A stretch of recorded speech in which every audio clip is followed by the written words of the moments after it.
It's a lovely sunny day outside today, so I of course am drawing.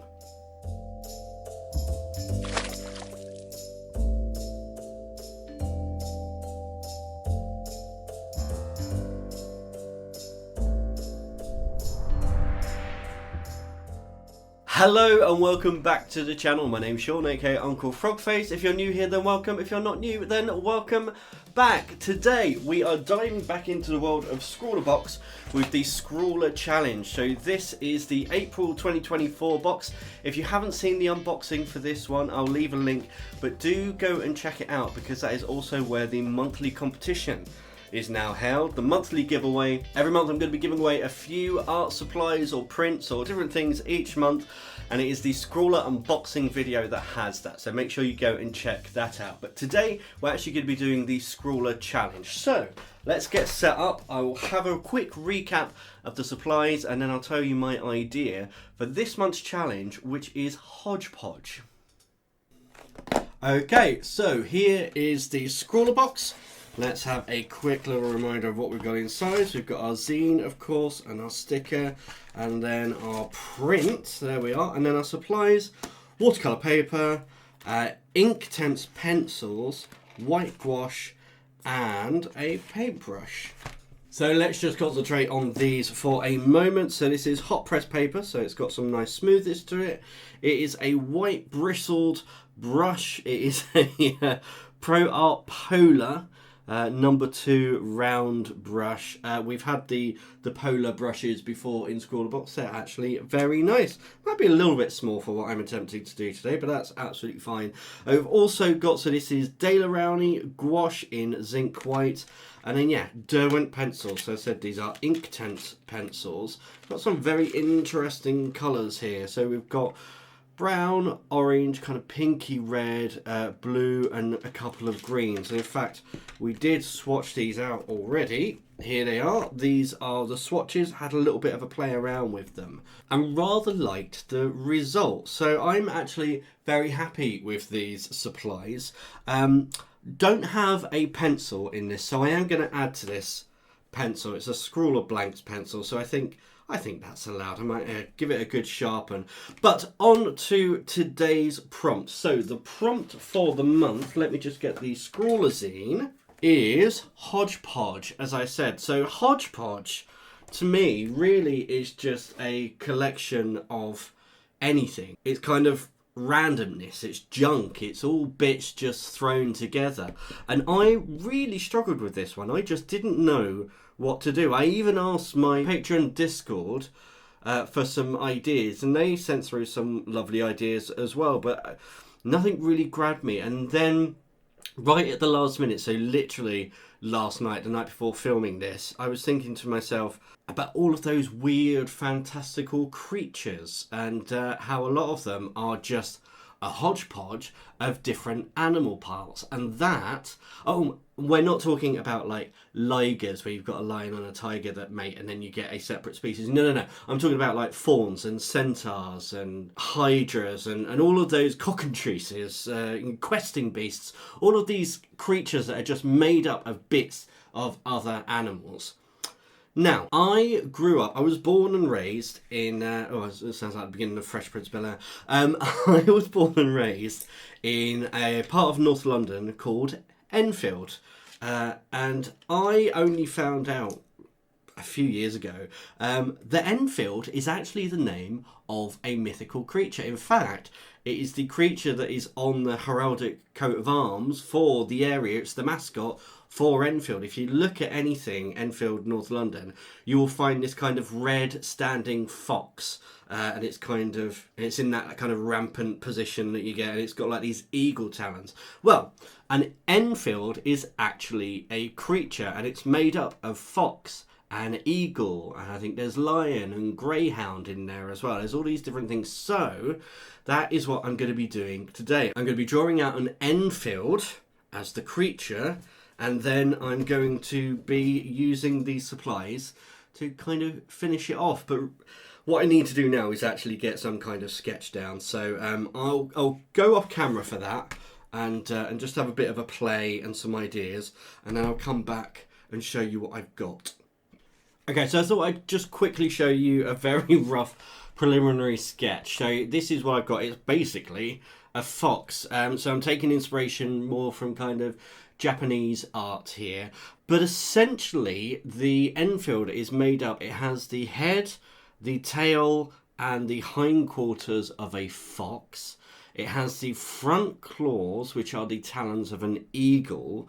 And then so the description says the body and the chest, so the chest of a greyhound, the body of a lion, which honestly doesn't really mean that much. Greyhounds, lions, foxes are all going to have very similar bodies. So when it comes to that, artistic license, basically what we're doing here is we are mixing a fox and an eagle. That's what we're really going to do. So I need to basically define this out a little bit more. I need to work out how I'm going to get these eagle claws in here and in here, and then I want to integrate feathers as well, just work on a few more details, and when I come back we'll have a full sketch and we can start actually colouring with the rest of the supplies. Okay, so I was having a little bit of issue with the pencil, and that issue is it's very warm today. I'm sweating and the pencil is just smudging everywhere and really not playing very nicely. So do forgive me, but I have switched out for a Unipin fine liner because we get so many of these in ScrawlrBox and I needed to make some line work. So that is what I've been using. I know these are waterproof, so I'm perfectly fine with that. But let's have a look at the final drawing. So this is my Enfield. It's pretty much a fox with eagle claws. That's pretty much the whole creature.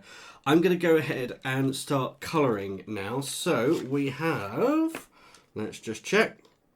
We have our Inktense colours here. So I think these three are probably going to be the ones that I use most for actual colour. But what I want to do first is come in with the blue, the iron blue, and actually lay down some shadows, because Inktense colours dry waterproof.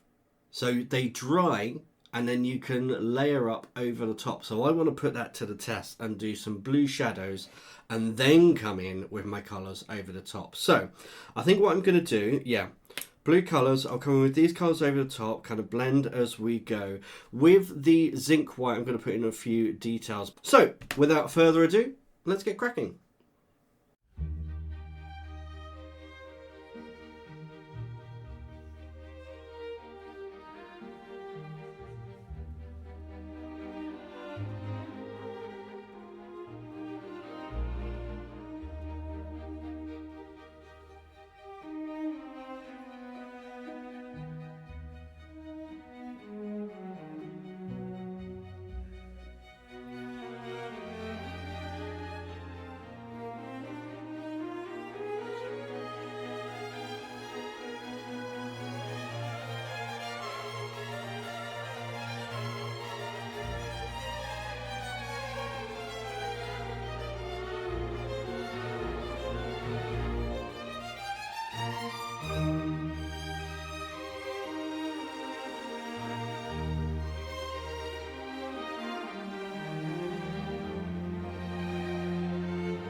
Okay, and there we go, all finished. And I have to say, I rather like this. I think this has turned out rather well. I do like animals and I do love creature art, so this is really my kind of thing. Of course I'm going to try and twist it to what I love, but I'm really enjoying these Inktense pencils. I've used Inktense maybe once before, and I think it was the little sticks.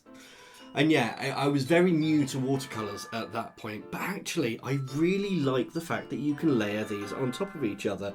The colour palette worked perfectly for this piece, or maybe the piece works perfectly for the colour palette. Either way, it works and I'm happy with that. The white gouache, yeah, it's good. I mean, yes, I had a little bit of issue going over the colour, but overall a very good paint. The paintbrush itself, a little bit thin, but you know what? It got the job done, and that is the important thing. Yes, I know I went a little bit off-piste with the Unipin fine liner, but it's good to know that these do work well with inks as well. So this is my Hodgepodge creature. This is the Enfield. I'd really love to know what you guys thought of this box and of this prompt and of this artwork as well. So leave a comment down below. Tell me your thoughts. As always, I really hope you enjoyed today's video, and until next time, goodbye.